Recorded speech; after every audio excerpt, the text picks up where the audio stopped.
사이언스 투데이에서는 앞으로 매주 목요일마다 과학과 문화, 생활, 예술 등 다양한 분야의 유튜버나 화제 인물들을 앵커가 직접 섭외해 궁금한 이야기를 나눠보는 코너 저기 잠깐만요를 진행합니다. 오늘은 그 첫 번째 시간인데요. 네, 기분이 저기압일 땐 고기 앞으로라는 말이 있듯이 요즘엔 이분의 채널 앞으로 간다고 합니다. 고기 없이 못 사는 육식주의자를 위한 본격 육식 요리 채널 유튜버 육식맨님과 함께합니다. 어서 오세요. 네, 안녕하세요. 네, 나와주셔서 고맙습니다. 네, 안녕하세요. 네. 저는 고기를 요리하는 유튜버 육식맨입니다. 예. 저도 정말 즐겨보는 채널인데 이렇게 뵈니까 뭔가 연예인 같은 느낌이 들고. 저도 네. YTN에 오니까 너무 영광입니다. 그런가요? 네. 방금 소개를 해주셨는데 혹시 본명도 좀 말씀해 주실 수 있어요? 본명은 현재 저 비밀로 하고 있습니다. 그런가요? 희귀한 이름이라서 예. 검색하면 많은 게 나옵니다. 네, 네. 신비주의군요. 네. 네, 그럼 본격 질문을 나눠볼 텐데요. 어떤 이유로 유튜브를 시작하시게 되셨을까요? 2019년에 그때 당시에는 유튜브가 굉장히 유행하면서 돈이 된다, 미디어의 미래다, 누구나 할 수 있다 하는 식으로 직장인 이대원 이런 것도 있었어요. 퇴사할 거다, 유튜브 할 거다 이런 식으로 농담도 하던 시기였는데 맞아요. 저도 그때 대형 한 유통사에서 공채 입사를 한 직장인이었습니다. 네. 당시 이제 트렌드에 맞게 남들 다 하는 취미를 저도 한번 한다는 느낌으로 유튜브 채널 열어서 아무거나 찍어서 올려봤었는데요. 예. 근데 조회수가 몇 개가 터진 거예요. 제가 그때 아무거나 일상을 올리는 채널이었는데 좀비 페스티벌, 중국 항공사 리뷰, 그리고 간헐적 단식 체험 이런 것들을 올렸더니 조회수가 몇만 뷰가 나와서 네. 엄청 깜짝 놀랐고 혹시 내가 유튜브에 소질이 있는 사람은 아닐까라는 가설을 세우게 됐고요. 근데 그때 문제가 그 유튜브 채널이 조회수는 어느 정도 나왔는데 아무거나 올리다 보니까 이 사람들의 관심을 끌지 못해서 구독자가 모이지 않았었어요. 그렇겠네요. 그러면 네. 구독자가 모이지 않으면 수익 창출도 되지 않기 때문에 한번 제대로 준비해서 유튜브로 하면 내가 어떻게 될까 이런 생각을 하게 됐고 네. 그래서 아까 말한 대로 유튜브에서 퇴사하겠다 이런 것까지는 아니고 딱 구글에서 $100만 받아보고 싶다라는 느낌으로 시작을 하게 됐어요. 예. 그러면 아무래도 회사에서 어디 가서 얘기하기도 재밌을 것 같고 이직을 할 때나 그럴 때도 좀 도움이 될 것 같아서 네. 그런 체험이 있다는 것 자체가 그렇게 해서 준비를 하게 됐는데 어느새 여기까지 오게 됐습니다. 그렇군요. 자, 역시 성공의 배경에는 열정과 노력이 꼭 필요한 것 같습니다. 좀 그런데 저는 이 채널명 육식맨이라는 이름이 참 마음에 들거든요. 네. 정말 직관적이기도 하고 바로 이 채널이 무엇을 다루는지도 바로 알려주는 것 같은데 이 이름은 어떻게 탄생하게 됐나요? 굉장히 많은 이야기가 있는데 사실은 제가 회사 다닐 때 아까 유통사에 다녔었다고 말씀을 드렸는데 네. 그때 이제 자체 브랜드, PB 브랜드를 출시하는 프로젝트에 참여한 적이 있었는데 그때 수천만 원짜리 컨설팅 업체를 껴서 새로운 브랜드 명을 짓는 프로젝트에 네. 참여한 적이 있었어요. 네. 그때 몇 달간 하는 프로세스에 되게 감명을 받았었고 그걸 기억하고 있어서 시장 조사 그리고 단어를 수집하고 거기에 스토리텔링을 담고 그리고 그걸 여론조사로 마무리하는 작업까지 그 어떤 일련의 과정을 기억해 두고 있었는데 그거를 제 유튜브 채널을 아까 새로 시작할 때 제대로 한번 해보자라고 생각을 했을 때 네. 그걸 떠올리게 돼서 그 작업을 제 셀프로 혼자서 해보게 됐던 거죠. 그래서 되게 긴 그 유튜브 조사도 하고 그리고 그 사람들이 좋아할 만한 단어를 수집하는 그런 시간도 다 가졌었는데 그때 당시에 최종 후보는 결국 두 가지가 있었어요. 네. 첫 번째로는 육식맨이었고 당시 그 G.O.D 박준영님께서 왓썸맨이라는 채널을 하셨는데 그게 굉장히 인기가 많았어요. 그럼요. 예. 그래서 초성, 이응, 시응, 미음을 따라하면 입에 잘 붙을 것이다 이런 아주 간단한 이유로 선택을 했었고 또 하나는 고기보이였는데 당시 이제 쇼미더머니에도 나오시고 인기 래퍼 기리보이님이 굉장히 유행이셨는데 그래서 발음이 비슷해서 이 역시 되게 사람들에게 사랑받을 수 있겠다 생각했는데 제가 마지막으로 이 두 가지로 친구들에게 지인들에게 투표를 하니까 너는 보이가 아니라면서 다 맨을 선택하라고 대다수가 육식맨을 선택해서 결국 육식맨으로 정해졌습니다. 네. 제가 만약에 투표를 했어도 육식맨을 투표했을 것 같은데요. 제가 육식맨님 굉장한 팬인데 그 레시피를 고르려고 하면 굉장히 오래 걸리더라고요. 왜냐하면 양이 너무 많아서 이런 많은 양의 콘텐츠들, 레시피들을 어디서 가져오실까요? 일단 기본적으로는 어떤 요리를 만들겠다는 동기부여와 그 당위성을 만든 다음에 여러 가지 자료 조사를 하는데요. 주로 이제 유튜버니까 유튜브에서 자료 조사를 하고 네. 구글링도 많이 하는 편인데 한 가지 확실한 건 저는 아마추어 요리사라서 100% 아마추어라서 레시피를 창작하려고는 하지 않습니다. 저는 제 목적은 약간 개인적으로 좀 문익점에 가깝다고 생각하는 절 스스로 유익점이라고 생각을 하는데요. 예. 네. 이제 모카씨를 가져오신 우리 위인처럼 세계의 유명한 레시피들, 전통의 레시피를 제가 이 한국의 실정에 맞게 한국 주방에서 누구나 할 수 있게 가공해서 정보 전달을 하는 게 가치가 있을 거라 생각해서 시작을 하게 됐어요. 네. 제가 메뉴를 선정하는 가장 핵심적인 요건은 SNS에 이걸 올리고 싶냐 아니냐인데요. 이건 실제로 제가 요리를 좋아하게 된 경험담 때문이에요. 네. 제가 2014년에 결혼을 했는데 그 전까지는 놀랍게도 요리를 아예 할 줄 모르는 사람이었습니다. 그런가요? 라면밖에 끓일 줄 몰랐고 김치볶음밥도 할 줄 모르는 사람이었는데 결혼을 막상 해보니까 와이프가 호텔 경영을 전공했는데 거기에 수업의 일환으로 요리를 배워서 초급 과정을 배워서 요리를 너무 잘하는 거예요. 네. 그러니까 저는 뭐 할 줄도 모르는데 와이프는 너무 잘하니까 이제 가사 분담을 처음에 이야기를 나눌 때 저는 완전히 발을 뺐죠. 요리에 대해서는 그냥 나 몰라라. 네. 뭐 솔직히 말하면 나 몰라라 하고 말았죠. 네. 근데 어느 날 주말에 장모님께서 저희 집에 오신다고 하셨는데 와이프가 그 약간의 불만들이 조금씩 쌓였었는지 너도 좀 해봐라라고 한 거예요. 근데 제가 내가 못할 거 아니야라고 호언장담을 한 거죠. 그때 이제 급하게 할 줄도 모르는 요리를 하려고 이것저것 막 인터넷 검색을 하면서 찾았을 때 그때 큰 노력이 필요하지 않는데 굉장히 모양은 예쁜 밀푀유 나베라는 요리가 알죠. 있어요. 예. 그거를 해서 이제 대접을 해서 장모님께서 굉장히 좋아하신 일이 있었는데 사실 저를 좀 움직였던 일은 그 장모님이 맛있게 드신 것보다 그 사진을 인스타그램에 올렸는데 제 인생 최초로 좋아요 100개를 넘게 받았었어요. 네. 그때 이제 약간 이거다라고 생각을 한 거죠.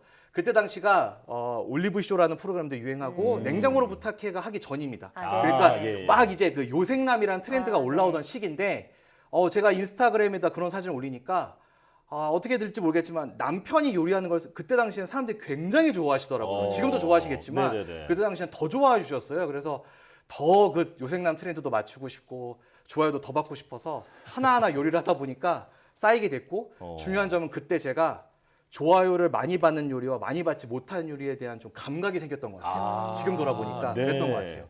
그래서 그때의 생각을 가지고 유튜브를 준비하면서 제가 한 가지 좀 어떤 가치관적으로 가져갔던 것이 요즘은 배달도 너무 잘 돼 있고 밀키트 네. 같이 요리를 쉽게 하는 것부터 잘 나와 있잖아요. 네네네. 그리고 요즘 20, 30대가 얼마나 바쁩니까? 뭐 공부할 것도 너무 많고 꾸려나갈 것이 너무 많은데 그럼에도 불구하고 요리를 한다 그러면 굳이 돈과 시간과 노력을 들인다 그러면 그것은 저는 어느 정도는 자랑이 기반에 있다고 생각을 해요.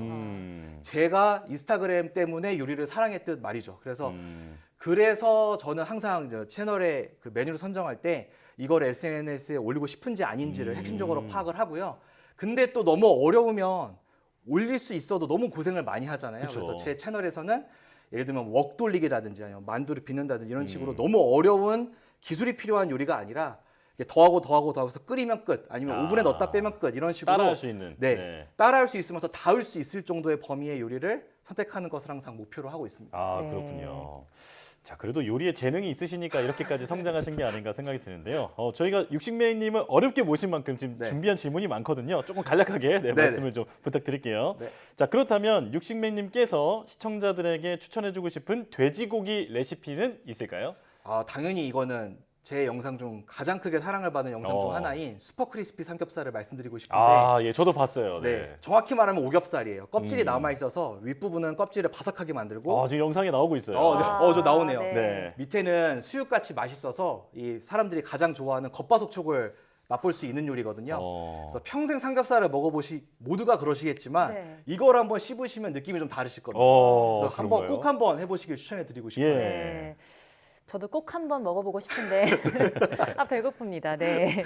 돼지고기가 나왔으면 소고기도 빠질 수가 없는데요. 네. 소고기 레시피도 소개해 주시죠. 네, 소고기는 조금 한계는 있는데 생각보다 이 소고기의 등급, 그러니까 소고기 자체의 퀄리티에 따라서 많이 영향을 받아요. 그래서 제가 추천해드리고 싶은 거는 요리를 통해서 이 좀 퀄리티를 올릴 수 있는 요리인데 제가 고든 램지, 그 세계적인 셰프 고든 램지의 요리로 유튜브에서 나름 많은 사랑을 받았었는데 네. 그 중에 버섯그라탕 스테이크라는 요리가 있어요. 네. 그게 예. 이제 스테이크 위에다가 그 버섯그라탕을 올리는 요리인데 지금 이게 나오고 있는 장면이죠. 단순히 더하기처럼 생각되지만 실제로 먹으면 굉장히 복합적이고 좀 파인디시 같은 맛이 납니다. 그래서 예. 이 요리를 좀 소고기 중에서 강력히 추천해드리고 싶어요. 예.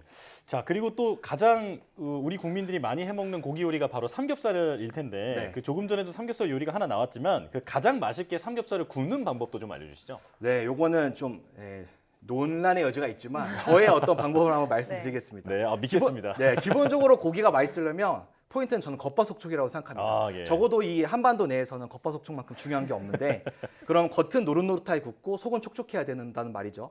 그럼 겉을 노릇노릇하게 구우려면 수분이 없어야 돼요. 생각해 보시면 물이 고여 있는 팬이나 냄비에서는 절대로 노릇노릇 해지지 않거든요. 예. 그러려면 수분이 순식간에 날아가거나 아니면 그 생기자마자 날아가야 되는데 그러려면 팬이 뜨거워야 됩니다. 그렇겠네요. 저는 핵심은 항상 팬의 온도를 뜨겁게 유지하시라고 항상 추천해드리고 싶어요. 그리고 많은 분들이 하시는 실수가 올리면 칙 하면서 연기가 나잖아요. 네. 그럼 아유 탄다 하면서 네. 불을 줄이세요. 네네. 근데 이 팬의 온도가 있는데 보통 고기는 냉장고에서 바로 올리기 때문에 차가워서 팬의 온도를 떨어뜨려요. 네. 그러면 수분이 나오고 또 노릇노릇해지지 않는 겁니다. 그래서 저는 팬의 온도는 항상 유지하거나 올리는 선택지만 있다라고 항상 강조하고 싶어요. 예. 특히 코팅팬이면 가정용 불의 정도에서는 가장 센 불로 해도 고기에는 나쁜 영향이 없습니다. 그래야 노릇노릇하게 바삭하게 나올 수 있어요. 네. 이 정도로 말씀드릴 수 있겠습니다. 예. 저 그리고 두께도 사실 중요하지 않나요? 그렇죠. 네. 사실 이 속을 하는 것도 굉장히 중요한데 사실은 오늘 제가 YTN 사이언스에 나오지 않았습니다. 네네. 살짝 사이언스적인 내용을 생각을 해봤는데요. 예. 그 우리가 이제 고기를 자르면 이제 흔히 이제 피물 나온다 하면서 핑크색이다 네. 이렇게 얘기를 하는데 사실 이게 거의 피가 아니라 미오글로빈이라고 하는 단백질 색소입니다. 예. 그래서 이게 66도가 되면 빨간색인 게 회색으로 바뀐대요. 근데 우리나라에는 이런 기준이 딱히 없는데 미국 농무부에서 돼지고기를 안전하게 먹는 온도를 정확히 말하면 62.8도, 약 63도로 정해놓고 있어요. 그럼 아까 미오글로빈은 66도에 변하고 안전한 건 63도라고 말씀드렸으니까 네. 얼추 비슷하잖아요. 그렇네요. 즉 핑크색이 안 보이는 시점은 안전으로 딱 들어갔다고 해도 과언이 아니에요. 근데 예. 이 이상으로 75도로 넘어가면 고기가 육즙이 빠지면서 퍽퍽해지고 아예 선명하게 회색으로 변합니다. 그러니까 고기는 핑크 색과 회색 사이에 흰색에 있을 때 먹으면 안전하면서도 가장 부드럽게 육즙을 가진 채로 먹을 수 있는 거죠. 네. 그래서 팬 온도를 세게 유지하신 다음에 겉을 노릇노릇하게 만들고 그때 불을 줄여서 천천히 뒤집으면서 속이 흰색인 지점이 때를 찾아서 드시면 가장 겉바속촉을 궁극적으로 달성을 할 수 있습니다. 네, 오늘 진짜 많은 걸 배워갑니다. 네. 네, 마지막으로 오늘 유튜버 육식맨님의 최종 목표까지 저희가 여쭤볼게요.